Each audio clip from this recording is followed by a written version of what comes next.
আসসালামু আলাইকুম। ডক্টর মোহাম্মদ ইউনূস এবং তারেক রহমানের মধ্যকার যে আলোচনা তার একটি অংশ গোপনে হয়েছে, ওয়ান টু ওয়ান হয়েছে, এবং সে বিষয় নিয়ে আমি গতকাল বেশ কিছু প্রশ্ন তুলেছিলাম এবং সেই প্রশ্নগুলোই এখন মানুষের মুখে মুখে রটছে। অনেক ধরনের গুঞ্জন শুরু হয়েছে। এর কতখানি গুজব, কতখানি সত্যতা আছে এর মধ্যে আমি নিশ্চিত নই।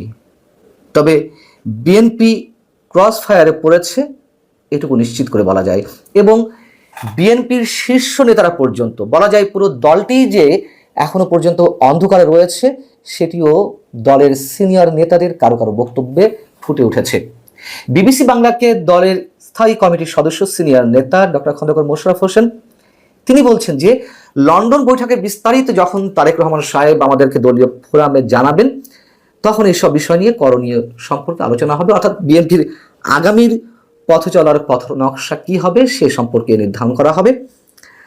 আবার তিনিই বলছেন, ডক্টর খন্দকার মোশাররফ হোসেনই বলছেন যে এখনো আমরা বিস্তারিত জানি না, অন্য সব দাবি এখনো বহাল আছে, দলের সভায় সবকিছু নিয়ে আলোচনা হবে। অর্থাৎ যেহেতু নির্বাচন সম্পর্কে কিছুটা বলা হয়েছে, সেটিও রহস্যময় যে যদি বিচার সংস্কারের যাবতীয় সবকিছুর প্রস্তুতি সম্পন্ন করা যায় তাহলে ফেব্রুয়ারির দিকে নির্বাচন। বোঝা যাচ্ছে যে পুরো দলটাই অন্ধকারের মধ্যে রয়েছে।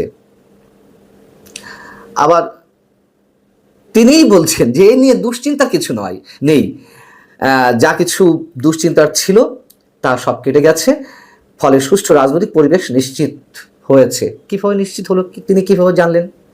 সংবাদ সম্মেলনে সরকারের প্রতিনিধি এবং বিএনপির প্রতিনিধি যা বলেছেন আমরা সেটির উপরেই সব কিছু নির্ভর করে থাকবো? নিশ্চয়ই না।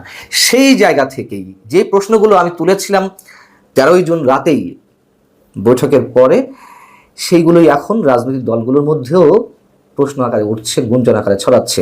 যেমন বিপ্লবী ওয়ার্কার্স পার্টির সাধারণ সম্পাদক সাইফুল হক তিনিও গণমাধ্যমকে বলেছেন, বিবিসিকে বলছেন যে পর্দার আড়ালে এমন কিছু নেগোসিয়েশন হয়েছে যাতে বিএনপিকে কিছু ছাড় দিতে হয়েছে।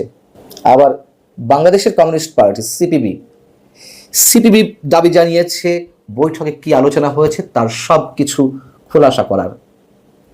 যে কানাঘুষাগুলো চলছে সামাজিক যোগাযোগ মাধ্যমে, নানান ধরনের কথাবার্তা তো চলছে, তার কিছু বিষয় যদি আপনাদের সামনে তুলে ধরি, এবং এগুলো আমরা গুজব আকারে উড়িয়ে দিতে পারি না, আবার সত্য হিসেবে, সম্পূর্ণ সত্য হিসেবে অবশ্যই ধরে নিতে চাই না এখনো পর্যন্ত, তারপরেও বিষয়গুলো আলোচনা আসছে। যেমন কেউ কেউ বলছে যে চট্টগ্রাম বন্দর এবং আরাকান আর্মিকে করিডোর দেওয়া যে বিষয়টি, সেটি সম্পর্কেই তারেক রহমানকে কনভিন্স করা হয়েছে। কিভাবে কনভিন্স করা হয়েছে? বলা হচ্ছে যে, মানে যা গেজ করা হচ্ছে মানুষের যে পারসেপশন, বলা হচ্ছে যে নিকট ভবিষ্যতে বিএনপি ক্ষমতায় এলে জনগণের তরফে এর দায় যেন বিএনপির উপর না বর্তায়, এজন্যই ডক্টর মোহাম্মদ ইউনূস সরকার এগুলো করে দিতে চায়, বা পশ্চিমাদের হাতে বন্দর পরিচালনার দায়িত্ব দিতে চায়, বা বন্দর ইজারা দিতে চায়, এবং আরাকান আর্মিকে করিডোর দিয়ে যুক্তরাষ্ট্রের যে এজেন্ডাগুলো রয়েছে সেগুলো বাস্তবায়ন করা হবে।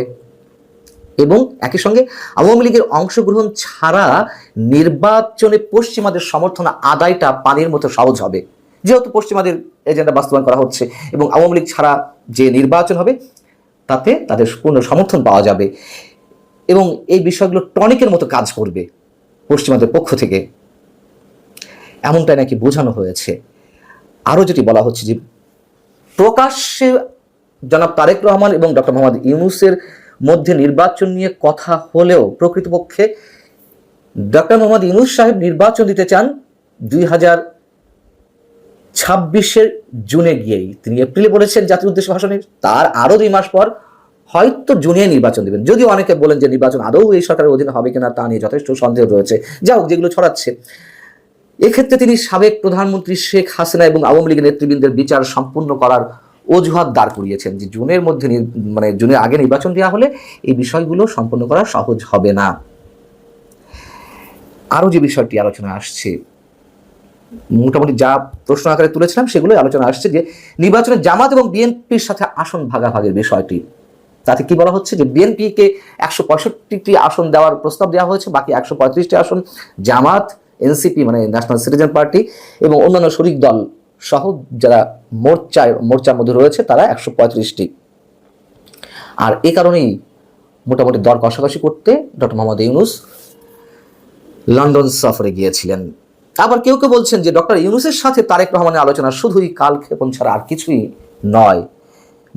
ভেতরে জামাত, এনসিপি এবং উগ্র মৌলবাদী চক্রের সম্মিলিত পরিকল্পনায় ছক কষা হচ্ছে এক ভয়ঙ্কর খেলা খেলার জন্য। এই পরিকল্পনা বাস্তবায়নের জন্য আপাতত বিএনপিকে ক্ষমতার লোভ দেখিয়ে মাঠ ঠান্ডা রেখে সরকারের যে এজেন্ডাগুলো রয়েছে, যে পরিকল্পনাগুলো রয়েছে, সেই কাজগুলো হাসিল করাই তাদের মূল লক্ষ্য। এবং এর সাথে আরো একটি প্রশ্ন উঠছে যে বিএনপি নেতা ইশরাক হোসেনের যে মেয়র হিসেবে শপথ নেওয়া না নেওয়াকে কেন্দ্র করে যে তুমুল আন্দোলন গড়ে উঠলো, সে বিষয়টিও কি আলোচনায় এসেছে? 3 উপদেষ্টা পদত্যাগের দাবি করা হচ্ছিল, সেগুলো কি আলোচনায় এসেছে? ইত্যাদি ইত্যাদি নানান ধরনের গুঞ্জন, গুজব, জানি না এর সত্যতা কতখানি, এগুলো ছড়াচ্ছে। মিস্টার শফিকুল আলম, প্রধান উপদেষ্টা প্রেস সচিব, তিনি আবার কি বললেন? তার ফেসবুক পেজে শুক্রবার রাতেই তিনি একটি স্ট্যাটাস দিয়েছেন, যেখানে তিনি বলছেন, তিনি দাবি করছেন যে বিএনপির ভারপ্রাপ্ত চেয়ারম্যান তারেক রহমান এবং ডক্টর মোহাম্মদ ইউনূসের মধ্যকার যে ঐতিহাসিক বৈঠকটি অনুষ্ঠিত হয়েছে তা ষড়যন্ত্রকারীদের জন্য কফিনে শেষ পেরেক ঠোকা হয়েছে। তিনি বলছেন যে সব কিছু শেষ, এখন স্মুথলি চলবে এবং যারা সরকারের বিরুদ্ধে নানান ধরনের কথা বলছিলেন তাদের মুখে জুতা করেছে। এই ধরনের মন্তব্য আমরা করতে পারি, কফিনে শেষ পেরেক ঠোকা হয়েছে। আবার অন্যদিকে যে নাটক শুরু হয়েছে, খেলা শুরু হচ্ছে, আমরা স্পষ্টত এইগুলো যেগুলো বললাম সেগুলো গুঞ্জন, গুজব, সত্যতা অনেক কিছুই থাকতে পারে এর মধ্যে, কিন্তু স্পষ্ট যে খেলার কথা আমি বলতে চাই তা জামাত, এনসিপি নিশ্চয়ই করছে। যেমন জামাত এনসিপির সাথে আলোচনা ছাড়া তো নিশ্চয়ই ডক্টর মোহাম্মদ ইউনূস তারেক রহমানের সঙ্গে এইসব বিষয়ে আলোচনা করেনি, নিশ্চয়ই তাদের সম্মতি নিয়েই করেছে।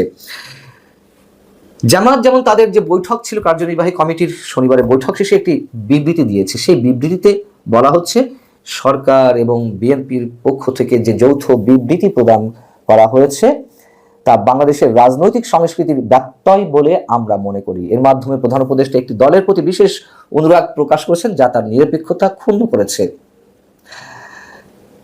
এর আগে কি প্রধান উপদেষ্টা বা সরকার সবার সাথে আলোচনা করে সবকিছু করেছে? নিশ্চয়ই না। এবং সেক্ষেত্রে জামাত কোনো প্রশ্ন তোলেনি, এক্ষেত্রে ইচ্ছাকৃতভাবে তুলছে। এনসিপি বলছে যে এই বৈঠকে জনগণের প্রত্যাশা পূরণ হয়নি, তারা হতাশ, তারা উদ্বিগ্ন, এবং এই বৈঠকে নির্বাচন নিয়ে যতটা কথা হয়েছে, বিচার এবং সংস্কার নিয়ে ততটা কথা হয়নি।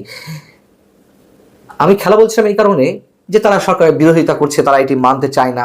আসলে এগুলো একটু বলা দরকার, তাই বলা আর কিছু নয়, যাতে আলোচনাটা পোক্ত জায়গায় গিয়ে পৌঁছায় বা সিদ্ধান্তগুলো বাস্তবায়নের জন্য তাদেরই তো সরকার, সহজ হয় যে কোনো কিছু বাস্তবায়নের জন্য। এখন সবচেয়ে ভালো কথা বলেছেন, বুঝে হোক কিংবা না বুঝে হোক, যেহেতু শুরুতেই বলছিলাম যে এটা আমরা সবাই জানি, বলা হয়েছে যদি বিচার এবং সংস্কারের যাবতীয় প্রস্তুতি সম্পন্ন হয় সেক্ষেত্রে ফেব্রুয়ারির দিকে নির্বাচন হতে পারে। জামায়াতপন্থী যে আইনজীবী, বহুল আলোচিত আইনজীবী শিশির মনির, অ্যাডভোকেট শিশির মনির বলছেন যে এটা ধরে নেওয়ার কোনো কারণ নেই যে ফেব্রুয়ারিতে নির্বাচনের জন্য দুই পক্ষই রাজি হয়েছেন। তার কারণ ওখানে তো মেবি বিষয়ে আলোচনা হয়েছে, হতে পারে নির্বাচন দেওয়া যেতে পারে। আসলে বাস্তবতা তো এখানেই। শুভঙ্করের ফাঁকি বলি আর জনগণের চোখে ধোঁয়া দিয়া বলি, ধুলো দিয়া বলি, যাই বলি না কেন, সমাধান তো কিছু হয়নি। হিডেন এগ্রিমেন্ট, পর্দার আড়ালে কোনো সমঝোতা, আন্ডার টেবিল ডিল, যেভাবেই আমরা বলি না কেন, আবারও মনে করে দিই, বৈঠকটি কিন্তু বৈঠকের মূল অংশ অন্তরালেই হয়েছে, গোপনে হয়েছে। এই করে আসলে বিএনপির জন্য কি ভালো হলো নাকি খারাপ হলো? বিএনপি তো এখন সব দিক থেকে ক্রস ফায়ারে পড়ছে। যদি আমরা জামায়াত এনসিপির বক্তব্য ধরে নিই, তারাও আক্রমণ করছে, যদিও সেটি নাটকের অংশ। আবার এদিকে সিপিবি কিংবা বিপ্লবী ওয়ার্কার্স পার্টি বা অন্যান্য দলের কথা বলি, যারা বিএনপির সাথে মোটামুটি নির্বাচন খুব দ্রুত আদায়ের জন্য দাবি জানিয়ে আসছিল, তারাও কিন্তু যথেষ্ট প্রশ্ন তুলেছে। এর মধ্যে দিয়ে বিএনপির রাজনৈতিক ভবিষ্যৎ কতটা, তা আমরা হয়তো অনেকে অনুমান করতে পারি, কতটা ভালো, কতটা কুসুমাস্তীর্ণ। ভালো থাকুন সবাই, আল্লাহ হাফেজ।